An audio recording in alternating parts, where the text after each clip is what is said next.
Standing on the scale, the wheel is spinning, and it still weighs 91 kilograms. You've made your prediction. Let's see what happens when I throw it up over my head. In 3, 2, 1.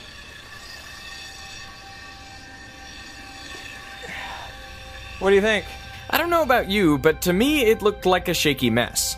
Let's watch that again in slow-mo and I will graph the scale readings.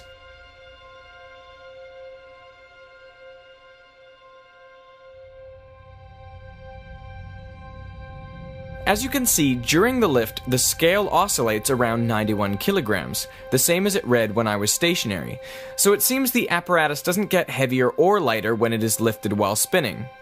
The only large deviation from the average comes at the end of the lift, when I let the wheel fall so the scale reading drops, and then I slow its descent and so the scale reading rises. So the question remains, if the wheel doesn't get lighter, why does it feel lighter? This demonstration was first performed by Professor Eric Laithwaite. Listen to how he describes it. So here goes 40 pounds of wheel as light as a feather. This is not a conjuring trick, this is a fact of science. He sure makes it look easy, doesn't he? Watch it again carefully. A fact about a spinning wheel that so far everyone has missed. Professor Laithwaite claimed the gyroscope's properties couldn't be fully explained by Newton's laws of motion. I disagree.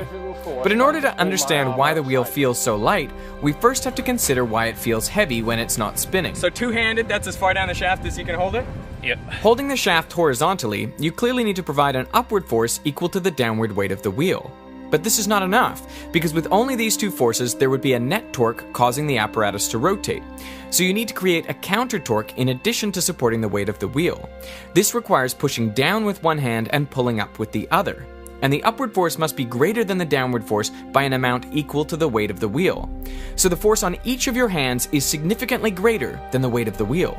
Now once the wheel is spinning, the torque due to its weight now causes it to precess rather than fall to the ground.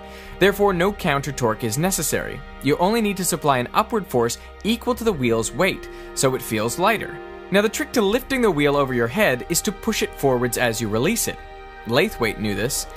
If you force a gyroscope to precess faster, it lifts up. Hurry the precession and it rises. But the weight doesn't change. Similarly, if you slow the precession of a gyroscope, it goes down. Slow the precession and it falls dramatically. I'll show it to you, Rod. Now show it to me. It's hard to go back the way that it doesn't want to precess. With 2 hands. So you can't say it becomes as light as a feather when it's rising. It certainly doesn't become as light as a feather. I can say that too from having felt it. But it does feel lighter.